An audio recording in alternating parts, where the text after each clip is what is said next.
जय गुरुदेव। जब वो संत महात्मा ऊपर से इस धराधाम पे आते हैं तो जब आते हैं तो रास्ते में उनको ब्रह्म, ईश्वर और देवी देवता मिलते हैं।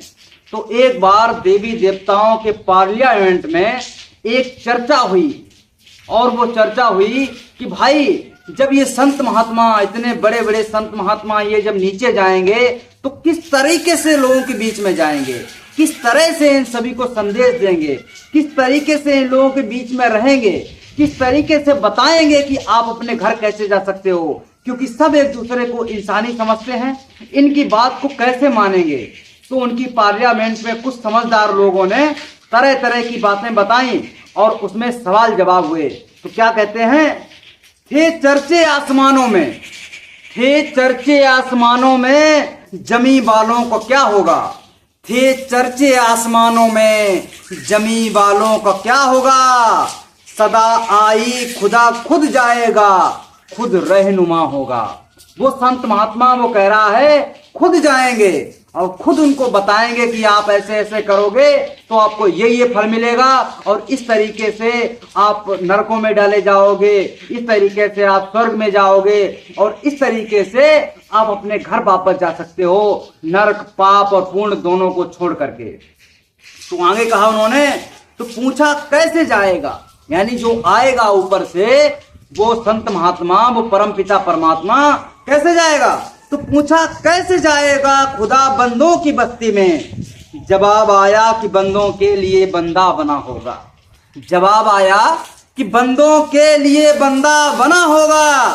तो पूछा कैसे पहचानेंगे, तो बंदे को जवाब आया, वो कह रहे हैं कैसे ये धरा वाले पहचान पाएंगे, कैसे ये मनुष्य पहचान पाएंगे।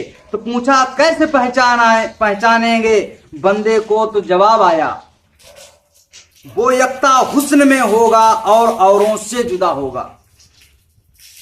वो सफेद पोशाक में होगा और दूसरों से बिल्कुल जुदा होगा। उसको काम, क्रोध, लोभ, मोह, अहंकार, शब्द, स्पर्श, रूप, रस, गंध, ये जितनी भी इंद्रियां हैं वो कोई भी उस पर हावी नहीं हो पाएंगी कभी। ये मन, बुद्धि, चित्त और अहंकार जो हमारी आत्मा के ऊपर आसपास बैठे हुए हैं, ये भी इसके ऊपर कभी हावी नहीं हो पाएंगे। ये हर वक्त उनके ऊपर शिकंजा कस के रखेगा और लोगों को बताएगा कि देखिए हम भी इस मनुष्य शरीर में हैं और हमने इन सभी चीजों पे, इन सभी इंद्रियों पे, मन, बुद्धि, चित्त और अहंकार पे हमने इनके ऊपर शिकंजा कस लिया है। ऐसे ही जो हमने किया है वही आप कीजिए, इसी अनुसार ये सारे आपके कंट्रोल में आ जाएंगे और आप अपने घर की तरफ बढ़ चलोगे। तो क्या बताया, गुनहगारों पे जो वाजिब सजा है उसका क्या होगा। जो हम सभी लोगों पे, जब से हम सत्यलोक से आए हैं, हमारी जीवात्मा, हम सभी की जीवात्मा जब से उस परम धाम से आई है, सत्यलोक से आई है, तब से हमने अनंतो अनंत जन्मों में, अनंतो अनंत युगों में, अनंतो अनंत पाप और पुण्य के रूप में कर्म किए। उन सभी का पहाड़ों के माफिक हमारी जीवात्मा पे पर्दा चढ़ा हुआ है, खोल चढ़ा हुआ है, गंदगी लदी हुई है। वो क्या होगा, उसका क्या होगा, कैसे, जब तक ये गंदगी हटेगी नहीं तब तक ये जीवात्मा यहां से ऊपर की तरफ बढ़ नहीं सकती, इसके आंख, कान, नाक खुल नहीं सकते। तो क्या होगा, कैसे होगा। तो बता रहा, कहा वो बख्श दे रहमत से, तो उन सबको, तो वो सब जो है अपने घर की ओर बढ़ जाएंगे। वो जो है जब ऊपर से आएगा, वो अपनी रहमत की नजर, वो अपनी दया और मेहर की नजर जब इन जीवात्माओं पे करेगा, तब ये जीवात्माएं शुद्ध और निर्मल हो जाएंगी, कर्मों से मुक्त हो जाएंगी। और जैसे ही कर्मों से मुक्त हुई, जैसे ही इनके ऊपर जो भार लदा हुआ है, जैसे आप पानी में किसी चीज को डाल दीजिए और उसके ऊपर जैसे ही हम कोई वजन रख देते हैं तो वो सीधे नीचे दब जाता है, और उसके ऊपर से जैसे जैसे हम वजन हटा देते हैं तो वो सीधा ऊपर आके उतरा के और तैरने लगता है। तो इसी प्रकार से हम लोग धीरे से दबे हुए हैं, अभी पानी के नीचे सांस भी नहीं ले पा रहे। कर्मों के नीचे दबे हुए हैं। जैसे जैसे कर्मों की सफाई हो जाएगी वैसे वैसे हम लोग ऊपर आ जाएंगे, तैरने लगेंगे और एक दिन वो हाल होगा कि हम लोग उड़ने भी लगेंगे, आसमानों की सैर करते हुए, ब्रह्मांडों की सैर करते हुए सीधे अपने घर की ओर जाएंगे। ये गुरु महाराज ने बताया और हम भी पूरा यकीन करके इसी शब्दों को मान करके इस बातों पे चल रहे हैं। और गुरु महाराज की धीरे धीरे सब पे दया होती है, हम पे भी दया होगी और धीरे धीरे होती चली जा रही है, क्योंकि सब पे दया होगी। वो परम पिता परमात्मा इतना दयालु है कि सब पे दया करता है। ये गुरु महाराज के शब्द हैं। गुरु महाराज ने जो बताया है वही शब्द आपके सामने रखे जा रहे हैं। उन्हीं शब्दों पे हम सब चलते हैं और उन्हीं के शब्दों को मानिए। गुरु महाराज ने कहा और सभी लोगों ने, संत महात्माओं ने बताया कि गुरु की आज्ञा में जो चलते हैं वही सच्चे भक्त होते हैं, वही सच्ची भक्ति कर सकते हैं। और गुरु महाराज क्या कहते हैं कि अपने जो तन आपका है इसका सही इस्तेमाल कर लीजिए, जो आपके पास सांसें बची हुई हैं इसका सही इस्तेमाल कर लीजिए और भजन पूजा कर लीजिए, सुमिरन ध्यान भजन नित्य नियम से करते रहिए। आपको दया मेहर मिलेगी और आपके कर्म कर्जे जो है धीरे धीरे धीरे धीरे धीरे धीरे खत्म होते चले जाएंगे। और मन को महीन कर लीजिए। मन को महीन करने का सबसे बड़ा साधन है सत्संग। गुरु महाराज की वाणियों को सुनिए। सत्संग का मतलब है गुरु महाराज की जो वाणियां हैं, या तो गुरु महाराज के स्वयं मुख से या किसी और के मुख से जो गुरु महाराज की वाणियां हैं उनको सुनिए, उनको याद कीजिए। इससे मन आपका जो है बाहर की दुनिया से हट करके अंदर की ओर चलना प्रारंभ कर देगा और धीरे धीरे ये महीन हो जाएगा। और जैसे महीन होगा तो ये ऊपर की तरफ बढ़ना प्रारंभ कर देगा।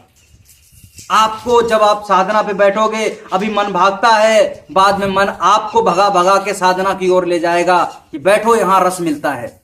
अभी ये सोच रहा है कि इंद्रियों के दरवाजे पे, काम पे, क्रोध पे, लोभ पे, मोह पे, अहंकार पे, शब्द पे, सुनने पे, स्पर्श पे, जब हम किसी शरीर को टच करते हैं तो बहुत आनंद आता है।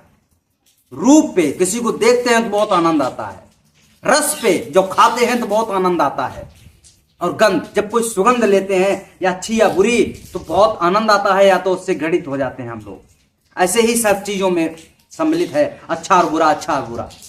जब हम दोनों चीजों से बिल्कुल विरक्त हो जाएंगे, बिल्कुल अलग हो जाएंगे। आपने देखा होगा संत महात्मा जो पहले के हैं वो सभी के सभी क्या करते थे, जैसे पनीर बना, छोले बना, कद्दू बना, जितनी भी सब्जियां बनी, जो कुछ बना, एक ही थाली में उन्होंने डलवा लिया और उसी रोटी को भी उसमें डलवा लिया, पूड़ी को भी उसमें डलवा लिया, गुजिया बनी उसको भी उसी में डलवा लिया और सब कुछ सब मिला करके उन्होंने खा लिया। लोग कहते थे स्वाद विहीन हो गया, इनको पता ही नहीं चला कौन सी क्या चीज किसमें क्या मजा है।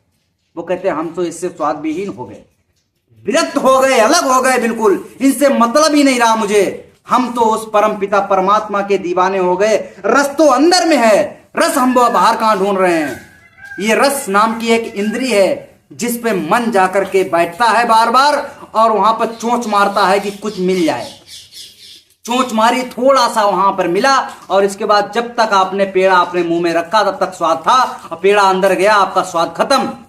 इसी प्रकार से सारी चीजें हैं। लेकिन वो जो स्वाद है, वो जो अमृत है, वो जब आएगा ऊपर से तो धीरे धीरे करके आपको 24 घंटे वो नशा, ये क्या नशा हम लोग दुनिया का करते हैं, कोई अफीम का, कोई शराब का, कोई किसी और चीज का, आज दुनिया भर के तरह तरह के नशे करते हैं। कोई नशा उसके बराबर है ही नहीं। एक ही नशा है, वो शब्द का नशा है। वो शब्द का नशा जब आदमी पे चढ़ता है, इंसान पे चढ़ता है, इस जीवात्मा पे चढ़ता है तो कोई भी नशा उसके सामने नहीं रहता। वो उसमें मस्त हो जाती है, उसे पता ही नहीं चलता है कि दुनिया में क्या हो रहा। वो सिर्फ एक चीज समझ में आता है कि उस परम पिता परमात्मा से ये डोरी हमेशा जुड़ी रहे, वो रस हमेशा प्राप्त होता रहे और हम सभी उस रस को प्राप्त करते हुए ऊपर की तरफ बढ़ते चले जाएं। हम सभी गुरु महाराज की वचन वाणियों को याद करते रहें। इसीलिए चैनल का एक ही केवल मोटो है, एक ही केवल इसका जो है मिशन है, गुरु महाराज की वचन वाणियों को याद कराना, गुरु महाराज की वचन वाणियों पे चलना। हम भी चल रहे हैं साधना करके, आप भी चलिए साधना करके आगे की तरफ। और वो परम पिता परमात्मा आपका हाथ पकड़ने के लिए खड़ा है। सिर्फ हाथ बढ़ाइए तो सही, हाथ बढ़ाओगे तो वो पकड़ेगा जरूर। ये गारंटी है। गारंटी इसलिए है क्योंकि हमारे गुरु सच्चे थे। अगर आप मानते हो कि बाबा जय गुरुदेव जी महाराज, हमारे स्वामी जी महाराज जय गुरुदेव जी महाराज सच्चे थे और सच्चे हैं, और हमेशा वो जो है आपके पास में हैं, हमेशा आपके अंग संग हैं, हमेशा आपके घट में विराज रहे हैं, आप केवल अंदर जाकर के और हाथ बढ़ाइए, वो आपका हाथ पकड़ने के लिए तैयार खड़े हैं। उन्होंने एक नाव लगा रखी है, एक जहाज लगा रखा है, आपको पकड़ करके खींच करके उसमें बैठा लेंगे और इसके बाद अपने घर की तरफ आपको ले चलेंगे। तो इन्हीं वचन वाणियों के साथ हम जो है आपसे जय गुरुदेव बोल रहे हैं और आप सभी से अपील कर रहे हैं कि अगर आपको वीडियोज अच्छे लगते हैं, आपको जो है ये वचन वाणियां अच्छी लगती हैं, तो आप सभी इन वचन वाणियों पे ध्यान दीजिए। कोई अगर त्रुटि लगी हो, कोई अगर आपको सजेशन देना है, तो आप जो है कमेंट करके दीजिए और चैनल को सब्सक्राइब करके ऑल का घंटा बजा लीजिए, वीडियो को लाइक कीजिए। जय गुरुदेव।